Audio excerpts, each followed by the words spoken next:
বাহ, আমরা কত কিউট জাতি। আপনার একটা নার্সারি বাচ্চাকে পড়াইতে মাস্টার্স পাস একটা লোকের আপনি ইন্টারভিউ নিচ্ছেন, আমার রিকোয়ারমেন্টগুলো আপনি জানতে চাচ্ছেন। আমি একটু আগে দেখলাম আপনি ফোনে কথা বলছেন কার সাথে, যে ভোট দেওয়ার ক্ষেত্রে আপনি বললেন কিসের মেট্রিক পাস লাগবে, এটা কি স্কুল নাকি।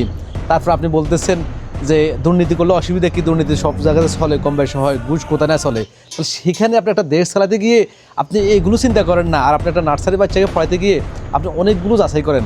বাহ, এই আমাদের সমাজ, এই আমাদের দেশ। কিরে মাঠের কি অবস্থা ক বোর্ডের কি খবর? কি মেট্রিক পাস? কি মেট্রিক ইয়ানে ভোটারে ভোট দিব? মেট্রিক পাসের এনে কি কাম? এটা দেশ চালাইব ইয়ানে? এটা কি মাস্টার্স করতে হইব নাকি? এটা কি স্কুল নি? আবার কেউ কি দুর্নীতির কথা?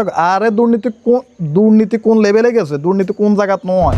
পৃথিবীর সব জায়গায় তো দুর্নীতি হইতেছে। সাঁতার দেশও যাই এখন ইয়ান আমাদের দুর্নীতি হয়। তুই কি কর? ভোটার করে ভোট দিতে ক যেন মাঠ মাঠ গরম রাখতে হবে, মাঠ নরম করা যাইতো না। তাড়াতাড়ি কর, আমি কাজে আছি, রাখ। আপনি তো চিনলাম না। আসসালামু আলাইকুম। না, আসলে আপনি কল করছিলেন তো আমাকে আসার জন্য আর কি, আমি আসছিলাম। ওই যে লাস্টে 24 নাম্বার, এটা আপনার নেই? জি জি, আমার নাম্বার। আচ্ছা, আপনার ওই আমার ছেলের পড়ানোর বিষয়ে আপনার ফোন দিয়েছিলাম তো। আপনার এডুকেশন কোয়ালিফিকেশনটা বলেন, আর আপনার কি যোগ্যতা আছে পড়াইবার একটু বলেন তো। অ্যাকচুয়ালি আমার রিকোয়ারমেন্টগুলো হচ্ছে, আসলে আমি মাস্টার্স কমপ্লিট করছি, আর আমি দীর্ঘ 10 বছর একটা স্কুলে জব করতেছি, তো আমার লট অফ এক্সপিরিয়েন্স আছে স্টুডেন্টদেরকে পড়ানোর বিষয়ে।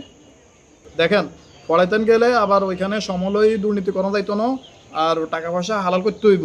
ওই টাকাটা হালাল করে নেবেন, এখানে দুর্নীতি করা যাইতো না, বুঝলেন না? এটা আমার ফ্যামিলির বিষয় তো।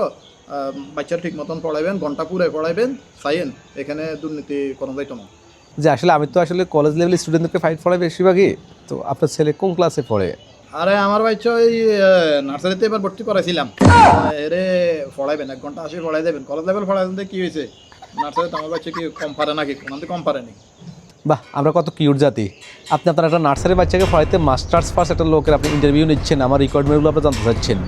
আমি একটু আগে দেখলাম আপনি ফোনে কথা বলছেন কার সাথে, যে ভোট দেওয়ার ক্ষেত্রে আপনি বললেন কিসের মেট্রিক পাস লাগবে, এটা কি স্কুল নাকি। তারপর আপনি বলতেছেন যে দুর্নীতি করলে অসুবিধা কি, দুর্নীতি সব জায়গাতে চলে, কম বেশি হয়, ঘুষ কোথায় না চলে। তাহলে সেখানে আপনি একটা দেশ চালাতে গিয়ে আপনি এইগুলো চিন্তা করেন না, আর আপনি একটা নার্সারি বাচ্চাকে পড়াইতে গিয়ে আপনি অনেকগুলো যাচাই করেন। বাহ, এই আমাদের সমাজ, এই আমাদের দেশ। আরে আপনি এত বাণী আরও শুনাইয়েন না, এত বাণী শোনানোর কারণে কাম নাই। বোর্ডের মাঠ অন্য কাজে আছে, এটার ভিতরে আপনি আছেন, কথার ভিতরে আয়োজন আপনি কি কইছেন না কইছে এখানে শুনছেন। আপনার সমস্যা নাই, আপনি জান আরেকজনরে আমি চাইতেছি, ফোন দিতেছি একটু পরে। আরে বাচ্চাগুলো কাকের অভাব হয় নাকি? জান, বাচ্চাদের কাকের অভাব না, কাকে পাবেন কিন্তু ময়ূর পাবেন না। আসসালামু আলাইকুম।